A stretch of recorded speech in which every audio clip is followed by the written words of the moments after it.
29 September অনুষ্ঠিত হয় বিশ্ব হার্ট দিবস। প্রত্যেক বছরে বিশ্ব হার্ট দিবস উপলক্ষে স্বাস্থ্য শিবিরের আয়োজন করা হয়ে থাকে। তাই প্রত্যেক বছরে নেই এবারও রবিবার আনন্দময়ী রোটারি ক্লিনিকে বিনামূল্যে এই স্বাস্থ্য শিবিরের আয়োজন করা হয়।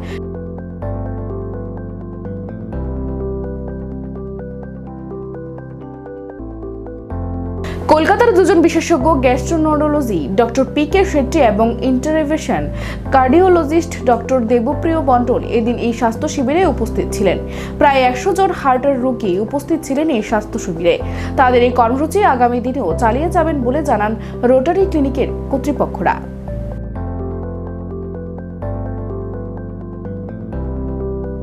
এখানে ওয়ার্ল্ড হার্ট ডে উপলক্ষে একটা বিনামূল্যে স্বাস্থ্য শিবিরের আয়োজন করেছি। আমরা প্রতি বছরই এই ওয়ার্ল্ড হার্ট ডে উপলক্ষে একটা স্বাস্থ্য শিবিরের আয়োজন করি। আজকে আমাদের মধ্যে রয়েছেন কলকাতার দুজন বিশেষজ্ঞ গ্যাস্ট্রোএন্টারোলজিস্ট ডক্টর পি.কে. শেট্টি আর ইন্টারভেনশনাল কার্ডিওলজিস্ট ডক্টর দেবপ্রিয় মণ্ডল। সত্যি কথা বলতে কি, এই দুজন স্পেশালিস্ট কলকাতাতেও তাদের সহজে অ্যাপয়েন্টমেন্ট পাওয়া যায় না। আর ওনারা আজকে আমাদের এই আমন্ত্রণে সাড়া দিয়েছেন। আমাদের এখানে বিনামূল্যে তারা রোগী দেখবেন।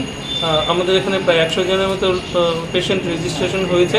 আশা করি আমরা এই পরিষেবাটা সবাইকে দিতে পারবো এবং আগামী দিনেও আমরা rotary club of Agartala city আমাদের এই কর্মকাণ্ড চালিয়ে যাব এবং আগামী দিনগুলোতে আমরা এরকম বিভিন্ন স্বাস্থ্য শিবিরে আমরা আয়োজন করব।